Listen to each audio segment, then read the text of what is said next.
출근길 뉴스를 종합해드립니다. 깊이 있는 뉴스 YTN FM 출발 새아침.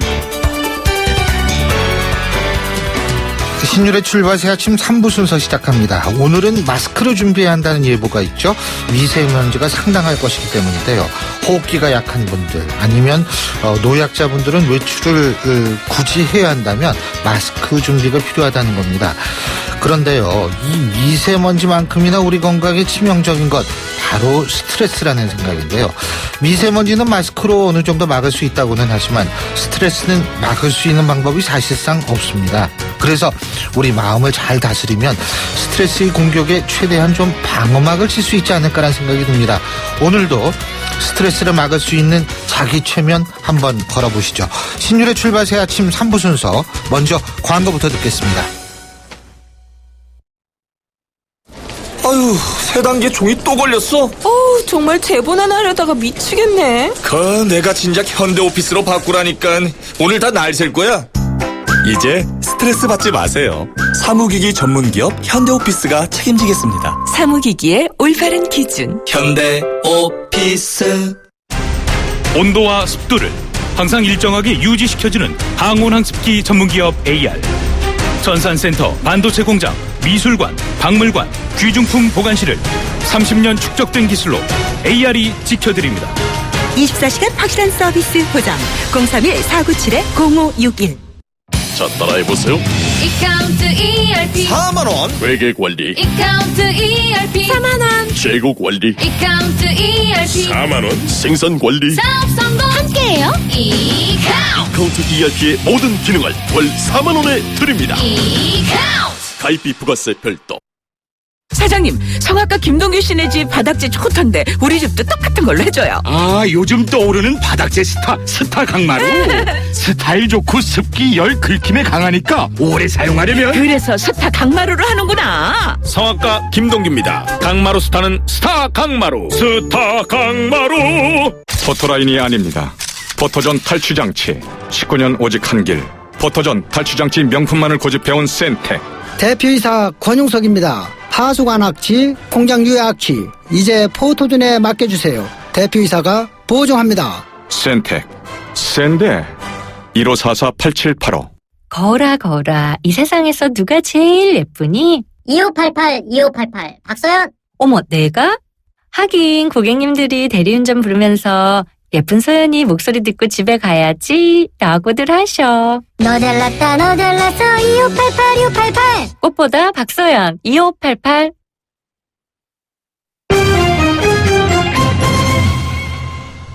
예, 주요 경제 뉴스 알아보겠습니다. 한국경제신문의 정인설 기자 전화 연결합니다. 정 기자님 안녕하세요. 안녕하세요. 예. 자, 지난 주말에 세계 주요 20개국, 우리가 흔히 G20이라 그러죠. 그렇습니다. 이 G20 재무장관 회의가 열렸는데, 이 미국 때문인지는 모르겠습니다만, 보호무역주의를 배격한다는 문구가 공동선언문에서 빠졌다고 그러죠. 예, 항상 G20 회의에서는 예.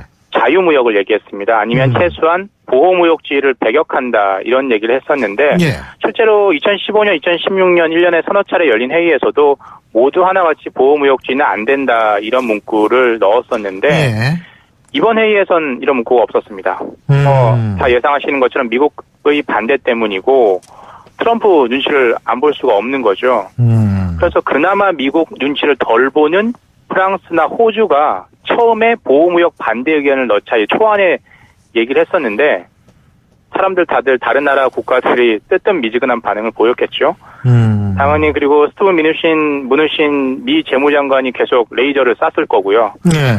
그래서 미국 측이 강하게 반대하면서 보호무역주의를 배격한다 이러는 건 합의문에 공동선언문에 전혀 들어가지 않았던 거죠. 근데 미국하고 독일 정상회담 분위기도 좀 냉랭했다고 그러더라고요.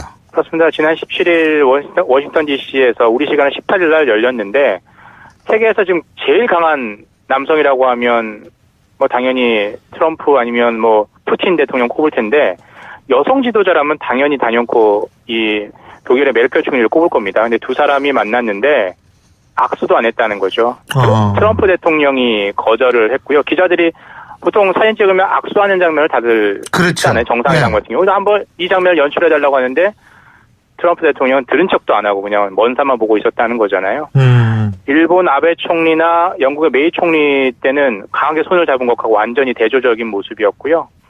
보호무역이라고 얘기하지 않습니다. 다시 빠져나갈 구석은 있죠. 트럼프 대통령은 독일이 대일무역에서 대규모 흑자를 내고 있으니 공정무역을 하자라는 거죠. 너무 한쪽으로 기울어졌으니까 이걸 균형을 잡자. 보호무역이 아니라 공정무역이다 이렇게 얘기를 하고 있는 거고요. 그러다 메르켈 총리는 한국하고 EU 간 FTA 한 봐라. 얼마나 양국 간 윈윈이지 않았냐. 자유무역이 좋은 거고 미국과 EU 간도 범대서양 무역투자 동반자 협정 재개를 하자라고 했지만 트럼프 대통령은 뭐 당연히 외면을 했겠죠. 근데 또 유일호 경제부총리는 G20 회의에서 중국 재무장관 만나지 못했다 그러죠. 정말 만나려고 몇 번을 얘기를 했는데 유일호 부총리도 상당히 마음이 상했을 것 같아요. 작년 말에 이제 샤오제 중국 재정부장, 우리로 치면 재무장관, 내지는 우리 경제부총리, 기획재정부 장관인데 사드 문제 얘기를 해야 되잖아요. 그래서 여러 차례 회담 의사를 하자 만나자로 건네는데 모두 거절당했다라고 합니다. 중국 측 얘기는 이거예요. 너무 바빠서 시간이 맞지 않았다. 항상 이런 얘기 하잖아요. 만나기 싫으면. 정말 만나기 싫은 걸로 보이고요. 샤오제 재정부장 같은 경우는 작년 11월 취임해서 이제 어느 정도 한중 간의 관계에 있어서 경제 관계에 있어서 상당히 중요한 인물인데 전혀 만나지 못했던 거고요.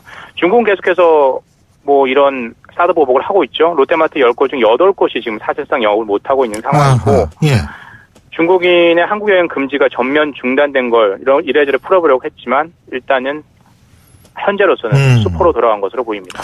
자, 지금 말씀하셨지만 중국 사람들이 우리나라 단체 여행 지금 안 오는 것뿐만이 아니라 우리나라 사람들도 중국 여행 잘 안 가서 이 중국 여행 상품 판매가 지금 잇따라 중단되고 있다고 그러지 않습니까? 앞서 신 교수님도 오늘 마스크 준비하라고 하셨잖아요. 이 미세먼지도 다 중국 덕분이죠, 맞습니다. 이런 단체 관광객 안 오는 대신에 이제 미세먼지가 오는 모양이에요. 맞습니다. 미세먼지, 황사, 이 불청객들이 오고 있는데 다들 국민들이 속으로 생각할 겁니다. 이거 정말 너무한 거 아니야? 그리고 중국도 위험하다는 얘기를 많이 하잖아요. 반환 시위 때문에. 그래서 중고등학생들 중국으로 수학여행 많이 갔다가 이거 다 끊었다라고 하고요. 일본 이제 많은 분들도 중국 여행 다들 봄에 많이 가곤 했는데 이걸 다 안 가고 있다라는 거죠. 그래서 홈쇼핑이 가장 예민하고 민첩하게 움직이고 있는데 매년 3월이면 이 중국 여행 상품을 특집으로 편성을 했어요. 그런데 GS 홈쇼핑 같은 경우 지난 7일 중국 여행 상품 판매 중단하겠다라고 했고 CJ 오쇼핑도 이달 중엔 중국 여행 상품 안 팔겠다라고 선언을 했습니다. 그리고 이미 예약하신 분은 어떨까요? 취소를 많이 하고 있다라고 해요. 중국 여행 상품 취소율이 평소보다 예년에 비해서 한 30% 이상 정도 높다라고 하니까 대신에 동남아 쪽으로 많이 돌리고 있다라고 하는데 우리가 많이 가는 만큼 그쪽에서 이제 많이 좀 와줘야지 이 중국 편향성, 중국 일본의 의존도를 낮출 수 있지 않을까 생각이 됩니다. 이번 기회가 거듭 말씀드리지만 이 관광 무역의 다변화의 기회로 또 우리가 삼아야 되지 않을까 이런 생각도 들고요. 일단은 국내 여행도 좀 많이 갔으면 좋겠어요. 제주도 얼마나 좋겠어요. 이제. 그렇죠. 국내 여행 좀 많이 다니고. 그렇죠. 거예요. 음식도 맞고 말도 통하고.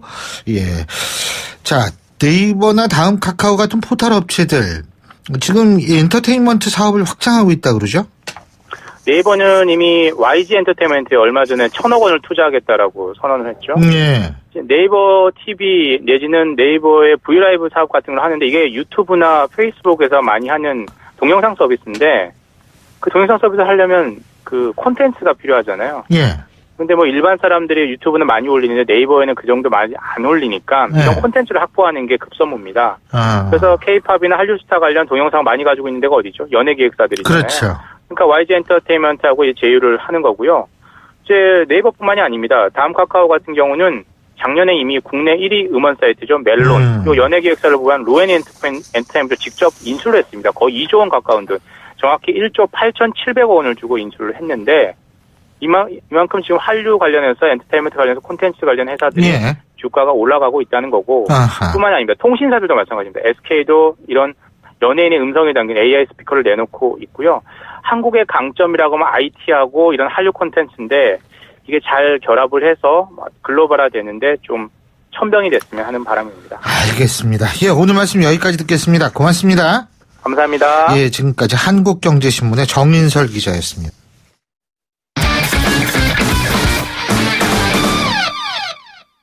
자, 이번엔 스포츠 소식 알아보겠습니다. 최동원 스포츠 평론가 전화 연결돼 있습니다. 안녕하십니까? 예, 안녕하세요. 축구대표팀 어제 중국 출국했죠? 예. 뭐 전세기도 못 뛰게 하고 그러지 않았나요, 예전에? 예, 맞습니다. 그죠? 그럼 예. 그냥 비행기 타고 갔겠네요? 예, 일반 여객기 타고 갔거든요. 예. 그러니까 이번 주 목요일 오후 8시 35분에 중국 창사에서 러시아 월드컵 최종 예선전 6차전이 있습니다. 그래서 어제 이 대표팀이 중국으로 출국했고요. 우리가 현재 A조에서 2위인데 1위 이란을 승점 1점 차로 뒤쫓고 있거든요. 3위 우즈베키스탄에게도 1점 차로 쫓기고 있기 때문에 이번에 중국전 반드시 좀 이겨야 되는 그런 경기입니다. 그런데 이 중국전에서 이 손흥민 선수가 경고 누적으로 출전할 수 없고요.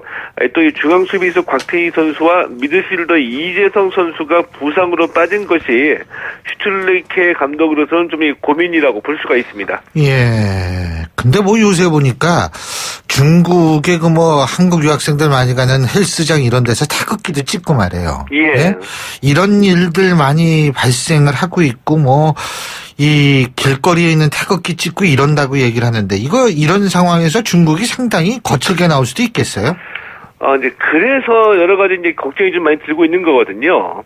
어제 이 슈틸리케 감독도 이 중국의 거친 플레이를 심판이 어느 정도까지 통제하는지가 중요하다. 이런 말을 할 정도였었고요. 네. 이 중국의 이 사드 보복하고 이 반항 감정을 조장하고 있는 여파가 그대로 이번에 축구에서도 드러나고 있는데요. 대표적으로 보면은 중국 팬들이 SNS에서 아주 거칠고 위협적인 글들을 계속해서 좀 올리고 있습니다. 네. 네, 그래서 우리 축구 팬들은 이번 경기를 사드 매치다. 이렇게 부르기도 하고 있거든요. 이 축구에서는 이 중국의 공안증이 있는데 이번 경기는 공안증이 아니라 이 반환증으로 좀 바뀐 분위기인 것도 사실인 것 같고 그래서 걱정스럽기도 한데 이 축구협회가 중국 축구협회하고 아시아 축구연맹에다가 이 선수들하고 응원단의 안전 조치를 별도로 요구하기도 했습니다. 이 정치와 스포츠 그리고 민간을 구분하지 못하는 경우 이거 만일 발생을 하면 예. 참 한심한 일이죠. 예. 예, 그렇죠. 자, 또 중국 얘기인데 중국에서 열린 한국 여자 프로골프 개막전에서 김혜림 선수가 우승을 차지했는데 또 김혜림 선수의 얼굴이 중계방송이 제대로 나오지 않았다 그러죠. 예, 왜 그런 맞습니다. 거예요? 그러니까 어제 이 중국 하이난에서 이 한국 여자 프로골프 투어 개막전인 SGF 67 월드 레이디스 챔피언십 열렸거든요. 3라운드 경기가 어제 열렸는데 이 김혜림 선수가 우승을 차지했습니다. 이 3라운드 합계 14안더파로 이 배선호 선수하고 동타를 이뤘는데 두 번째 연장전에서 김혜림 선수가 우승을 확정졌고요. 자, 그런데 이 대회 중계를 맡았던 중국의 CCTV가 이 김혜림 선수의 얼굴을 보여주지 않으려고 아주 루즈하게 멀리서 몸 전체를 보여준 영상을 계속 내보낸 겁니다. 네. 심지어 이 골프 같은 경우에 우승하면은 우승한 선수의 얼굴을 클로즈업해서 이 기뻐하는 표정을 보여주는 게 이 방송 영상의 기본이라고 볼 수가 있거든요. 예. 근데 우승 직후에도 얼굴을 안 보여주려고 이 뒷모습이나 먼 거리에서 촬영한 영상을 내보내는 겁니다. 왜냐하면은 이 김혜림 선수가 후원사가 롯데였습니다. 롯데 로고가 새겨진 모델을 쓰고 있었던 거였거든요. 이 롯데 로고를 보여주지 않으려고 이렇게 한 겁니다. 사드 때문에 이 불편한 감정 표현할 수 있고요. 또 이 국가 간의 보복 조치 이런 것도 할 수 있다고는 보는데 스포츠 중계에서 이렇게 이 조잡한 화면을 내보내는 거는 좀 지나치게 치졸한 것 같아서 좀 씁쓸하기도 했었죠. 이런 거 보면 참 중국 인권이라는 인류의 보편성 그리고 이성이라는 가장 보편적인 판단 능력 과연 이러한 구분 능력을 어느 정도 갖고 있는지를 사실은 다시 한번 생각해 보게 되는 상황이 아닐까 이런 생각이 듭니다. 예, 참 좀 안타깝습니다. 반대로 어제 K리그 중계방송에서는 심판의 오심이 그대로 화면에 노출이 됐는데 요즘에는 이 심판들이 너무 힘들 것 같아요. 방송에서 오심을 다 잡아내니까 이거 진짜 고민 아니겠어요? 고민이죠. 이제 예. 그래서 이 비디오 판독을 도입하고 뭐 그렇게 이제 변화를 하고 있거든요. 어제 이 K리그 클래식 FC 서울이 광주 FC에 2대1 역전승을 거뒀습니다. 이 서울이 이 아시아 챔피언스리그 조별리그에서 3연패를 당해서 분위기가 좋지 않았는데 어제 승리하면서 일단 이 분위기 전환에는 성공을 했고요. 그런데 0대1로 끌려가다가 이 후반에만 페널티킥 2골을 넣어서 역전승했거든요. 근데 이 동점골 페널티킥이 오심이었습니다. 이 주심은 이 광주 수비수의 손에 공이 맞았다고 판단을 해서 페널티킥을 줬는데 이 방송 중계 화면에 느린 화면으로 보여진 장면은 이 손이 아니라 등에 맞은 것으로 확인이 됐거든요. 그래서 이 광주 FC의 기영옥 단장이 기자회견을 자청해서 오심에 대한 불만을 터뜨리기도 했습니다. 예. 자, 그리고 미네소타의 박병호 선수 말이에요. 예. 메이저리그로 다시 올라갑니까? 그런 가능성이 점점 높아지고 있습니다. 예. 어제도 이 보스턴하고 이 시범 경기에서 3타수 2안타 기록했거든요. 예. 지난해 이 아메리칸 리그 사이 영상 수상자인 릭 포셀로 선수를 상대로 해서 이 멀티히트를 뽑아내서 더욱 인상적이었기도 했고요. 어제까지 타율이 3할 8푼 7리 홈런 3개입니다. 예. 그러니까 미네소타에서는 현재 최다 안타, 최다 홈런을 기록하고 있거든요. 예. 그러니까 미국 언론에서도 이 박병호 선수를 이미 미네소타의 주전 지명 타자로 예상하는 이런 보도도 계속 나오고 있고, 이 폴 몰리트 감독도 박병호가 다시 돌아올 것이라는데 긍정적인 생각을 갖고 있다. 이렇게 얘기해서 이제 이 복귀에 대한 기대감이 높아지고 있는데, 이런 활약 보여주고 있는데 나중에 이 메이저리그로 다시 올리지 않으면은 미네소타 팬들이 굉장히 반발하지 않을까, 뭐 이런 생각이 들긴 하는 거죠. 알겠습니다. 예, 오늘 말씀 잘 들었습니다. 고맙습니다. 예, 고맙습니다. 예, 지금까지 최동원 스포츠 평론가였고요. 신율의 출발 새 아침 3부 순서 여기서 줄입니다. 잠시 뒤 4부에서 뵙겠습니다. 안녕하세요. 배우 박하선입니다. 끓는 물에 3도 화상을 입은 어린 동생과 장애를 가진 부모님을 대신해 선혜는 일찍 어른이 되었습니다. 한때는 장학금을 받으며 변호사를 꿈꿨지만 지금은 빨리 졸업해서 생계에 보탬이 되고픈 생각뿐입니다. 꿈을 접기엔 너무 어린 15살. 선혜와 같은 아이들이 걱정 없이 꿈꾸도록 지원하는 월드비전 꿈꾸는 아이들. 아이들의 소중한 미래를 위해 지금 월드비전으로 전화주세요. 후원 문의 1688-3570 1688-3570. YTN 라디오 캠페인 더 가까이. 안녕하세요. YTN 기상캐스터 이혜민입니다. 우리가 흔히 무언가를 펑펑 쓰는 모습을 보고 물 쓰듯 한다는 표현을 하죠. 그만큼 물을 편하게 많이 써왔는데요. 그 결과 우리나라는 2025년에 물 기근 국가로 전락할 것이라는 경고를 받았습니다. 우리나라뿐만 아니라 전 세계적으로도 물 부족의 심각성이 대두되고 있습니다. 매년 3월 22일은 유엔이 정한 세계 물의 날입니다. 세수할 때는 물을 받아서 하기, 양치할 때 물컵 사용하기, 설거지통 사용하기 등 생활 속 작은 습관들로 물의 소중함을 생각해보는 건 어떨까요? 물 절약은 더 가까이, 낭비는 저 멀리. 좋은 습관으로 소중한 자원, 물을 보호합시다. YTN 라디오 캠페인 더 가까이. 한국환경공단과 함께합니다. 알고 계십니까? 모든 재산을 항일운동에 바치며 안중근 의사를 도와 독립운동에 앞장서다 순국한 고려인 최재형. 조국 독립을 위한 불꽃이 되었던 수많은 고려인들이 중앙아시아로 강제 이주된 지 80년이 지났습니다. 남다른 교육열과 강인한 인내력으로 삶의 터전을 일궈낸 고려인들. 조국의 얼을 이어가고 있는 고려인은 통일 한국의 미래를 위한 큰 자산입니다. 이 캠페인은 720만 재외동포의 든든한 버팀목 재외동포재단이 함께합니다. 남친 폰도 여친 폰도 폰은 달라도 충전은 집에서도 차에서도 장소는 달라도 충전은 언제 어디서나 스마트폰 충전기 브랜드 콘이 아니라 폰! 팝폰! 굴락투유후 당신에게 좋은 건강 유산균 굿! 굴락투유후 굴락투유후 장 건강엔 굴락투유 소중한 당신이니까 Be good luck to you. 굴락투유는 건강기능식품입니다. 날카로운 분석, 내일을 보는 시선, 신율의 출발 새 아침. 신율의 출발 새 아침 2부 순서 먼저 광고부터 듣겠습니다.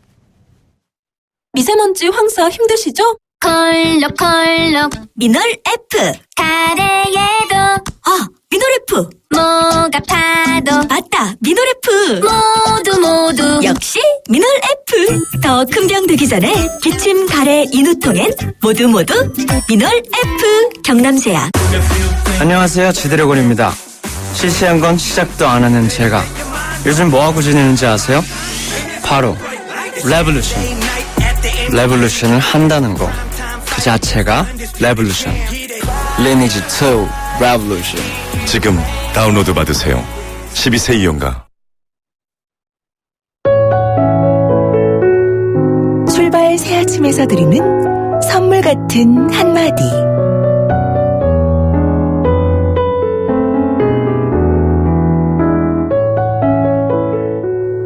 제주도 말 중에 손 심다라는 말이 있다고 했다. 서로의 손금이 잘 스밀 수 있게 손바닥과 손바닥을 맞대고 깍지를 껴 그려주는 일을 그리 부른단다.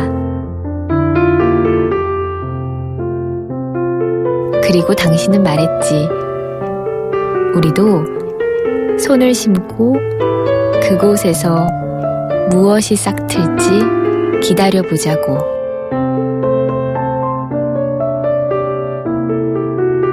오늘은 안희연 시인의 산문집 흩어지는 마음에게 안녕 중에서 보내드렸습니다.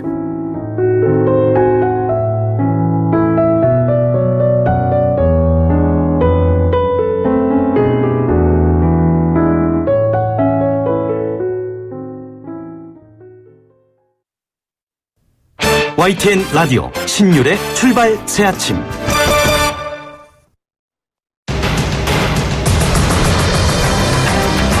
매주 월요일 아침 정치권의 복잡한 이슈를 말끔히 정리해드립니다.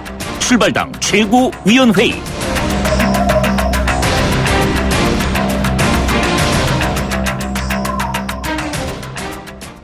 예, 언제나처럼 항상 비가 오나 눈이 오나 대선 때나 대선이 지날 때나 여러분과 함께 항상 하시는 월요일에 종양 커플 나와 계십니다. 자, 데일리엔의 이종근 논설실장 나와 계십니다. 어서 오십시오. 네, 안녕하십니까. 대선 이후에도 쭉 맑은 종소리를 들려드리고 싶습니다. 이종근입니다. 예, 그리고 두문정치전략연구소 서양호 소장 나와 계십니다. 어서 오십시오. 네, 새봄 새나라 새출발 서양호입니다. 예, 참...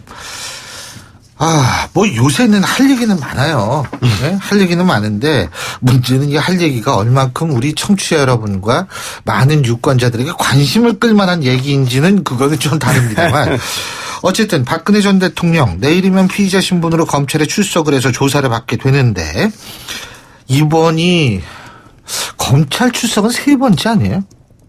맞죠? 네, 검찰 네, 그렇습니다. 노태우 예. 전 대통령 검찰 출석했었죠? 그렇죠. 그다음에 대통령, 예. 4번째 맞아요? 누구 또 있어요? 노무현 대통령 전 대통령. 노무현 전 대통령. 네. 또 전두환, 노태우, 노무현. 전두환 전 대통령은 집에서 검찰에 소환되지는 않았죠. 검찰 소환되진 않았으니까 3번째죠. 3번째 맞습니다.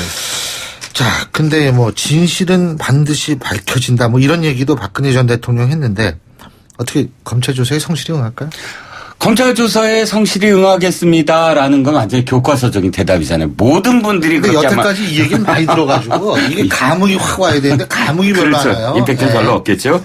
그런데 뭐 박 전 대통령의 메시지에 모든 언론들이 많이 집착을 합니다. 이번에 메시지 나올 건가, 그 어떤 또 다른 메시지 안 하실 건가. 그런데 사실상 박 전 대통령이 이제는 이제 검찰 소환에 응하는 거잖아요. 검찰 소환이라는 건 다른 것과는 다르게, 그러니까 자신의 혐의를 입증해야 되는 부분. 그러니까 자택으로 돌아가서 하는 메시지랑 또 지금 소환해서의 메시지랑 다르겠죠. 이제는 자신을 떳떳하게 방어해야 되고 하니까 아마도 뭐 지난번 자택에서 하신 말씀에서 얼마나 벗어나시겠습니까? 예. 많은 그렇다고 해서 또 똑같이 할 수는 없으니까 아하. 기자 여러분들 고생 많으십니다. 뭐 이런 정도가 아닐까 싶습니다. 예. 네. To be or not to be, that's the question. 죽느냐 사느냐. 그것이 문제로다. 준비된, 늘 준비된. 준비된 게 아니라 가지가지 하십니다. 네, 가지가지. 섹스피어의 기억해두겠습니다. 예. 섹스피어 햄릿에 나오는 얘기인데요. 지금 보복하시려고 그러는 것 같아요. 네. 네, 아니 그게 아니라 저는 뭐 오늘 살기 위해서 영원히 죽는 길인 아하. 진실을 외면할 것인지 아니면 오늘 죽더라도 영원히 정치적으로 살기 위해서 진실 앞에 겸허할 것인지 박근혜 전 대통령은 선택의 시간이 남아있는 것 같습니다. 제가 볼 때는 이미 국회 탄핵 소추 그리고 헌재에서 탄핵 인용에 의한 파면 박근혜 전 대통령이 더 잃을 게 없습니다. 그래서 국민과 역사 앞에 속죄하는 마음으로 국정 통수권자였던 분답게 책임과 의무를 다해 주기를 국민의 한 사람으로서 간절히 좀 바라고 싶은 마음입니다.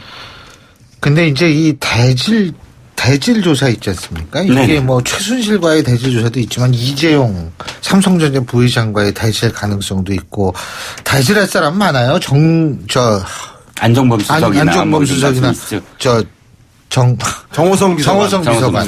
예, 이런 분들하고 대질 조사 어떻게 대질 조사 이루어질 거라고 보세요? 아니 근데 법조계에서 예. 얘기하는 건 이거죠. 대질 조사라는 건 사실은 완전히 다른 증언을 하고 있다. 다른 진술을 하고 있을 때 두 사람을 딱 말을 맞춰서 딱 만나면은 아니 당신 얘기는 왜 틀리다 나는 틀리다 이렇게 돼야 되는데 완전히 다를 때 근데 일단 최순실 씨부터 한번 따져보면 최순실 씨와 지금 박 전 대통령은 똑같은 얘기를 하고 있어요. 예. 우리 둘은 다 이제 무죄다. 그리고 혐의가 없다. 그리고 시켜서 했을 뿐이다. 아니면 시키지 않았다. 그러니까 두 사람이 좀 달라야지. 이재용은 다르잖아요. 이재용 부회장하고는 다르잖아요. 자, 이재용 부회장 거는 또 그러니까 또 다른다는 게 완전히 다르지도 않아요. 왜냐하면 이재용 부회장이 뭐냐면 이거죠. 그러니까 검찰에서는 두 사람 다 다른 얘기를, 그러니까 검찰에서는 이거죠.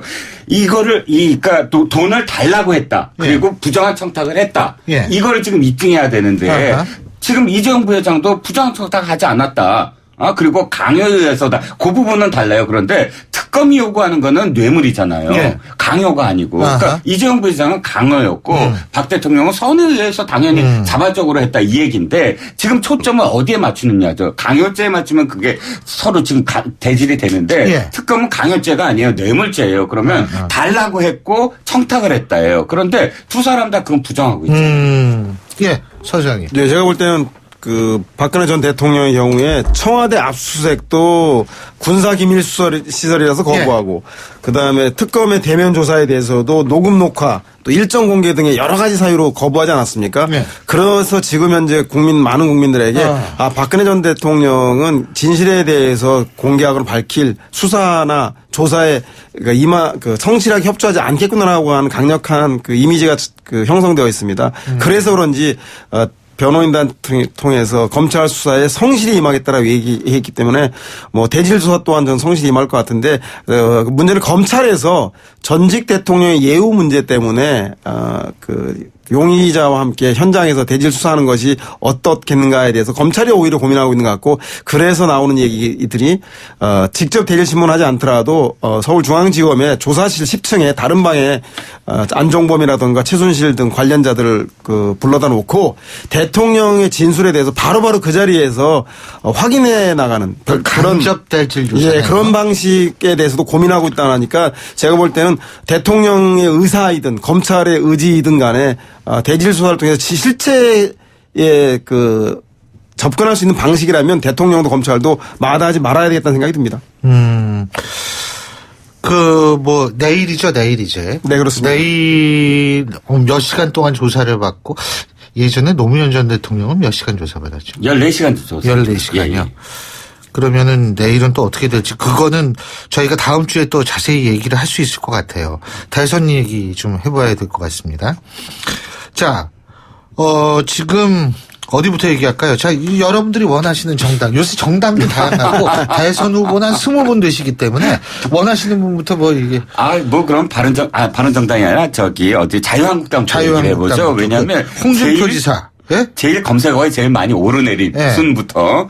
자, 홍준표 지사와 그다음에 김진태 의원의 각축전입니다. 그런데 예전에 뭐 임명진 비대위원장이 분명히 좀 쇄신 말씀하신 것 같아요. 자, 임명진 비대위원장이 탄핵 결정 이후에 하신 말씀이 있습니다. 자유한국 진짜 이제 이 석고대죄하고 새롭게 태어나겠다. 경선부터. 그런데 지금 보니까 석고대죄의 분위기는 어디로 갔는지 안 보이고 모두 다 친박 마케팅으로 지금 서로 경쟁을 벌이고 있는데 아니 홍준표 지사가 전 재밌어요. 눈길이 가는 게 제일 먼저 양아치 친박이라고 해서 양박이라고 왜 이렇게 목소리를 높였잖아요. 그런데 김진태 의원이 참 나를 세워서 아니 양박이라고 하셨잖아요 하고 했더니 뭐라고 하셨느냐면 양박은 두세 사람이고 근데 김진태 의원한테 양박이라고 안 했습니다 하고 딱 말을 바꿨단 말이죠. 그러니까 사실 홍준표 지사도 내심은 지금 사실은 계산된 그러니까 말들도 다 계산됐고 지금은 TK를 잡아라. TK의 민심은 아직도 박 전 대통령이다. 이거를 그대로 내심 드러냈다. 그래서 지금 TK를 잡아라라는 그것 때문에 뭐 서문시장 얘기도 나오고 뭐 하지만 경선에서는 어떻게 될지 모르는데 그것이 대선까지 어떻게 될까? 지금 더 자유한국당의 경선은 뜨거운데 대선은 그 뜨거움이 유지되지 못할 것 같다라는 생각이 듭니다. 네, 자유한국당에서 6인으로 추리는 1차 예비 경선에서 압도적 지지를 받은 단연 홍준표 지사가 제가 볼 때는 화제의 중심인데 문제는 청심환 같이 비상약은 효과도 좋지만 부작용 또한 매우 크다라는 거를 홍준표 지사가 염두에 둬야 될 것 같다는 생각이 듭니다. 부작용 없어요.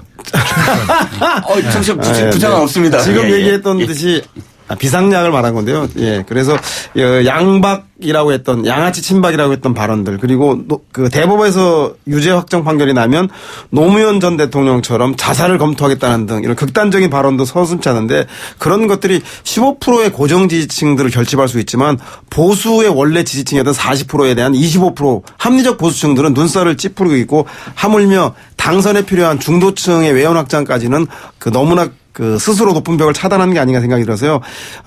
트럼프라든가 두테르테 미국이나 필리핀의 대통령들이 막말이나 선명성 발언으로 이렇게 국민들의 지지를 받은 것이 아니라 트럼프의 예는 러스트벨트라고 하는 백인 중하위층들의 일자리 먹고 사는 문제에 대한 사회 경제적 요구를 정확히 대변했기 때문에 그것이 지지의 밑바탕이 됐습니다. 홍준표 지사도 막말과 튀는 언동이 아니라 그리고 소수의 고정 지지층에 환호하는 정파의 수장이 아니라 대통령이 되고 싶다면 탄핵에 대한 공동 책임 그리고 보수의 혁신 홍준표가 만드는 나라는 무엇인지에 대해서 유권자들에게 설득하는 그런 지혜로움이 이제는 필요한 시기가 아닌가 생각이 듭니다.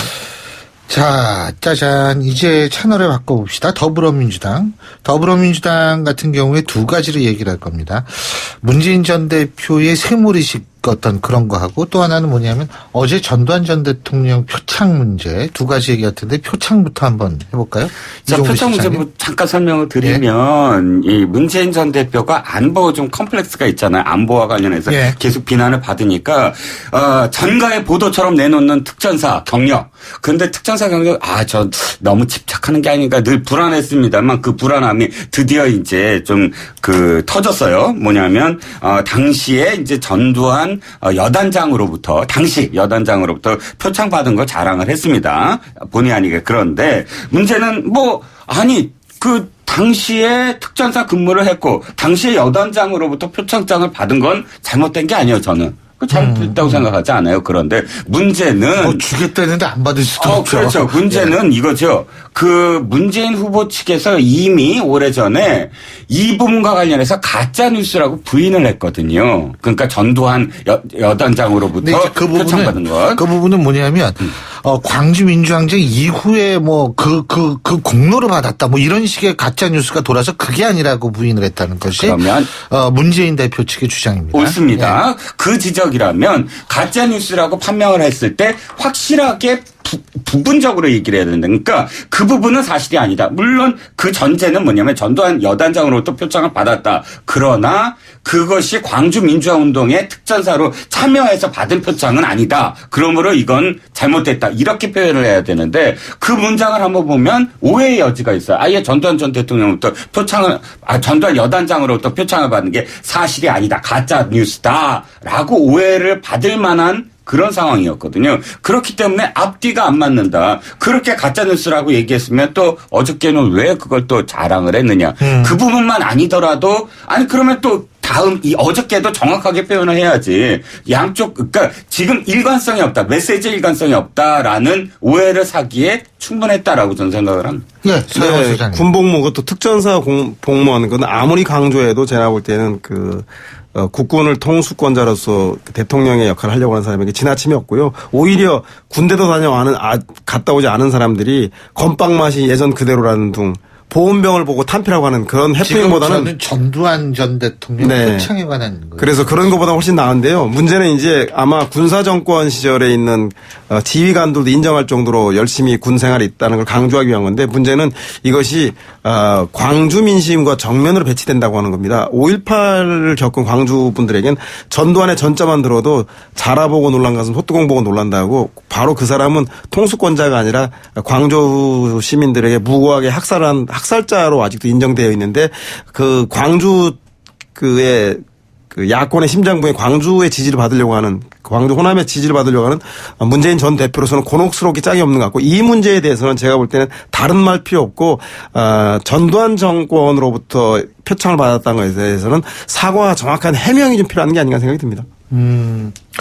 그리고 또 하나는 이제 리더십 문제죠? 폴리페서가 아니요. 세몰이 1,000명이나 몰리고 이 굉장한 세를 지금 문재인 전 대표 측이 구축하고 있잖아요. 자, 그건 처음에 싱크탱크를 구성을 했다라고 자랑할 때부터 사실 제가 이거 우려했던 부분이에요. 예. 뭐냐면 이거죠. 싱크탱크라는 건 어떤 그 조력자들만을 의미하는 게 아니거든요. 한 이 세대나 한 시대의 그 정치적인 흐름이나 경제적인 흐름을 파악을 해서 계속 대안을 내놓는 것을 우리가 싱크탱크라고 한다면 그때 당시에 문재인 전 대표가 뭐라 그랬냐면 우리는 1,000명의 인원을 가질 것이다. 그때부터 그랬어요. 그때 처음에 600명인가요? 그걸 한 명단을 발표하면서 그때 무슨 얘기가 나왔냐면 이건 싱크탱크가 아니라 싱크탱크다. 이 탱크는 가라앉을 것이다. 너무 무거워서. 아니 1,000명이 무슨 대안을 내놓으면 회의 한 번만 하더라도 한 사람이 한마디만 하더라도 몇 번 맞추려 해야 되는데 그러면 실질적인 어떤 정말 대안을 문재인 대표가 받을 수 있을 것이냐. 그게 아니라 그냥 병풍을 요하는 거 아니에요. 그 병풍을 요한다면 이 비판받는 지경 중에 하나가 이겁니다. 그 사람들 전부 다 어떻게 나중에 한 자릿수 다 해줄 수 있나요? 그게 문제죠. 네, 저는 원래 취지는 정권 교체는 문재인만 원하는 게 아니라 전국의 경양각지 각계각층, 남녀노소, 계급계층을 비롯해서 모든 국민들이 원하고 있다라는 것을 상징적으로 보여주기 위해서 이렇게 정권교체가 시대적 대세임을 알리기 위해서 많은 분을 영입했는데 그 영입한 분들 중에서 무리를 일으키는 분들이 있다 보니 오히려 대세론을 형성하기 위해서 인위적으로 많은 사람들 영입하는 세몰이 아니냐라고 비판을 받는 것 같은데 이제는 양보다 질이 중요한 시기라는 생각이 들어서 이미 박근혜 전 대통령도 탄핵에 대해서 인용되어서 파면받지 않았습니까? 이제는 적폐청산과 함께 새로운 대한민국 건설을 위한 내일에 대해서 준비해야 되기 때문에 저는 이번 대선이 어제와 내일을 준비하는 오늘이길 바랍니다. 그래서 문재인 전 대표도 이런 세몰이보다는 대한민국을 어떻게 만들겠다는 비전을 제시해주는 그런 것에 주력했으면 좋겠다는 생각이 듭니다. 그리고요, 제가 이제 또 여쭤보고 싶은 게 이른바 비문연대 가능하다고 보세요? 그러니까 비문연대라는 게 개헌을 연결고리로 하든 뭐를 하든 가능하다고 보십니까? 할 겁니다. 이거는 가능한 게 아니고 분명히 할 텐데 얼만큼 영향력이 있느냐의 문제죠. 일단 가능합니다. 그런데 영향력은 없을 것이다라는 생각이 드는 게 일단 이겁니다. 지금 축이 없다. 그럼 비문연대에서 정말로 20% 이상의 지지율을 확보를 해야 되거든요. 그러니까 그런 후보가 있을 때만이 비문연대가 가능합니다. 그런데 지금 아무리 비문연대를 얘기하더라도 거기에 포함되어 있는 포함할 수 있는 사람들의 지지율이 굉장히 낮다. 그러다 보니까 사람들이 지금 주저 하는 그런 형국. 결국은 김종인 전 대표도 사실 탈당을 했지만 최근에 기자들한테 빅텐트 없을 것 같고 뭐 이렇게 말을 좀 주저하고 있잖아요. 물론 각 당의 경선 이유를 봐야 되겠지만 그러나 빅텐트가 아니라 뭐 스몰 텐트처럼 서로 어떤 연행 연대 이런 정도에 그치지 않을까. 영향력은 굉장히 적어 보입니다. 예. 저도 뭐 비문연대 반문연대 아니 뭐 문재인이 뭐 뿔난 괴수도 아니고 그 사람을 반대한다는 것만으로 연대가 가능하겠습니까? 저는 오히려 탄핵 연대처럼 뭔가 명분과 국민을 설득한 그 가치가 있어야 되는데 그런 게 없기 때문에 현실적으로 어렵다는 생각이 드는데 다만 중도 보수 연합 자유한국당 내 비박의 후보가 되고 그리고 바른정당 그리고 국민의당이 저는 중도 보수 연합은 만들 수 있을 것 같다는 생각이 드는데 그것이 유일하게 문재인 전 대표와 대항할 수 있을 것인데 어떤 명분으로 개헌을 명분으로 할 수 있을 것인지에 대해서 지켜봐야 되겠는데 그 중도 보수 연합조차도 지금 현재 그 야권 진보 쪽으로 기울어진 운동장이라고 하는데 한쪽 기울어진 쪽으로 그 중도 보수 연합을 만들고 그것을 자처하는 것이 대선 전략에 도움이 될지 그것은 미지수라는 생각이 듭니다. 지금 서영 소장님이 개헌 말씀하셨는데 개헌이 지금 가능해요? 예?